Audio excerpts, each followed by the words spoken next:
ಇತ್ತೀಚಿನ ದಿನಗಳಲ್ಲಿ ಸರ್ಕಾರಿ ಶಾಲೆಗಳಲ್ಲಿ ವಿದ್ಯಾರ್ಥಿಗಳ ದಾಖಲಾತಿ ಕಡಿಮೆಯಾಗುತ್ತಿದ್ದು ಖಾಸಗಿ ಶಿಕ್ಷಣ ಸಂಸ್ಥೆಗಳ ಹಾವಳಿ ಹೆಚ್ಚುತ್ತಿದೆ. ಸರ್ಕಾರವು ವಿದ್ಯಾರ್ಥಿಗಳ ದಾಖಲಾತಿ ಹೆಚ್ಚಿಸಲು ಹಲವಾರು ಯೋಜನೆಗಳನ್ನು ಪರಿಚಯಿಸಿದ್ದರೂ ಪೋಷಕರು ತಪ್ಪು ಕಲ್ಪನೆಯಿಂದ ಖಾಸಗಿ ಶಾಲೆಗಳತ್ತ ಆಕರ್ಷಿತರಾಗುತ್ತಿದ್ದಾರೆ. ಇಂತಹ ಸಂದರ್ಭದಲ್ಲಿ ಬೆಳಗಾವಿ ಜಿಲ್ಲೆಯ ಅಥಣಿ ತಾಲೂಕಿನ ಕೊಟ್ಟಲಗಿ ಗ್ರಾಮದಲ್ಲಿರುವ ಸರ್ಕಾರಿ ಹಿರಿಯ ಪ್ರಾಥಮಿಕ ಶಾಲೆ ತನ್ನ ವಿನೂತನ ಕ್ರಮದಿಂದಾಗಿ ವಿದ್ಯಾರ್ಥಿಗಳ ದಾಖಲಾತಿ ಪ್ರಮಾಣ ಹೆಚ್ಚಿಸಿಕೊಳ್ಳುತ್ತಿದ್ದು ರಾಜ್ಯಕ್ಕೆ ಮಾದರಿಯಾಗಿದೆ. ಈ ಕುರಿತು ಒಂದು ವರದಿ.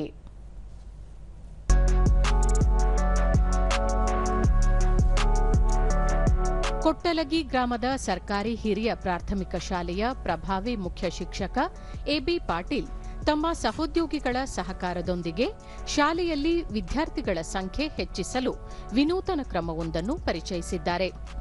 1ರಿಂದ 7ನೇ ತರಗತಿಗೆ ಬರುವ ವಿದ್ಯಾರ್ಥಿಯ ಹೆಸರಿನಲ್ಲಿ 1,111 ರೂಪಾಯಿ ಭದ್ರತಾ ಠೇವಣಿ ಮಾಡಿಸಿ ಇತರರಿಗೆ ಪ್ರೇರಣೆಯಾಗಿದ್ದಾರೆ.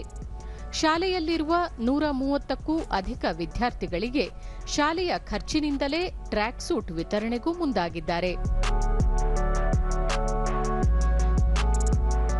ಈಗಾಗಲೇ ಶಾಲೆಯಲ್ಲಿ ಓದುತ್ತಿರುವ ವಿದ್ಯಾರ್ಥಿಯೋರ್ವರು 3 ಮಂದಿ ಮಕ್ಕಳ ದಾಖಲಾತಿ ಮಾಡಿಸಿದ್ದಲ್ಲಿ ಅಂತಹ ವಿದ್ಯಾರ್ಥಿಗೆ ದಾಖಲಾತಿ ವೀರ ಪ್ರಶಸ್ತಿ ಪತ್ರದ ಜೊತೆ ಬಹುಮಾನ ನೀಡಿ ಗೌರವಿಸುವ ಪದ್ಧತಿಯನ್ನು ಪರಿಚಯಿಸಲಾಗಿದೆ.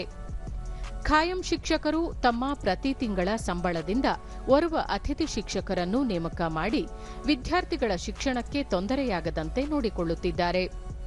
ವಿದ್ಯಾರ್ಥಿ ದಾಖಲಾತಿ ಹೆಚ್ಚಿಸಲು ಶಾಲೆಯಲ್ಲಿ ಕೈಗೊಳ್ಳಲಾಗಿರುವ ವಿಶೇಷ ಕ್ರಮಗಳ ಕುರಿತು ಪ್ರಭಾವಿ ಮುಖ್ಯ ಶಿಕ್ಷಕ ಎಬಿ ಪಾಟೀಲ್ ದೂರದರ್ಶನಕ್ಕೆ ಮಾಹಿತಿ ನೀಡಿದ್ದಾರೆ.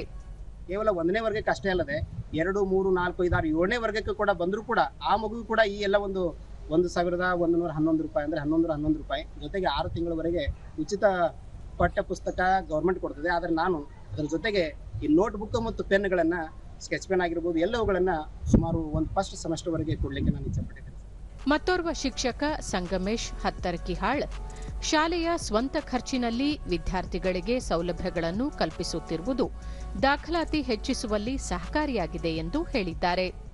ಶಾಲೆಯ ಬಿಲ್ಡಿಂಗು ಮತ್ತು ಶಾಲೆಯ ಈ ಕೊಡತಕ್ಕಂಥ ವಸ್ತ್ರಗಳನ್ನು ಬಟ್ಟೆಯ ಆವರಣಗಳನ್ನು ಗಮನಿಸಿಕೊಂಡು ಏನು ಮಾಡ್ತಾ ಇದ್ದಾರೆ ಅಂದರೆ ಚೆನ್ನಾಗಿದೆ ಅಂದ್ಕೊಂಡು ಆ ಬಟ್ಟೆಯ ಸಹಿಸ್ತ್ರೆಯನ್ನು ನೋಡಿ ವಸ್ತ್ರ ಸಂಹಿತೆಯನ್ನು ನೋಡಿ ಮಾತ್ರ ಎಷ್ಟೋ ಮಕ್ಕಳ ದಾಖಲಾಗಿದ್ದನ್ನು ನಾನು ಹಿಂದೆ ಗಮನಿಸಿದ್ದೇನೆ. ಸರ್ಕಾರಿ ಶಾಲೆಗಾಗಿ ನಾನೊಬ್ಬ ಶಿಕ್ಷಕನಾಗಿ ಸಮರ್ಪಿಸ್ತಾ ಇದ್ದೀನಿ. ನನ್ನ ಮಕ್ಕಳ ಒಂದು ಬೆಳವಣಿಗೆಯನ್ನು ನೋಡಬೇಕಾಗಿದೆ. ಒಟ್ಟಾರೆ ಹೆಚ್ಚುತ್ತಿರುವ ಖಾಸಗಿ ಶಾಲೆಗಳ ಹಾವಳಿಯ ನಡುವೆ ಸರ್ಕಾರಿ ಶಾಲೆಗಳನ್ನು ಉಳಿಸಿ ಬೆಳೆಸುವಲ್ಲಿ ಮುಂದಾಗಿರುವ ಕೊಟ್ಟಲಗಿ ಸರ್ಕಾರಿ ಹಿರಿಯ ಪ್ರಾಥಮಿಕ ಶಾಲೆಯ ಶಿಕ್ಷಕ ವೃಂದದ ಪ್ರಯತ್ನ ಶ್ಲಾಘನೀಯ. ಇದು ರಾಜ್ಯದ ಇತರೆ ಸರ್ಕಾರಿ ಶಾಲೆಗಳಿಗೆ ಮಾದರಿಯಾಗಿದೆ.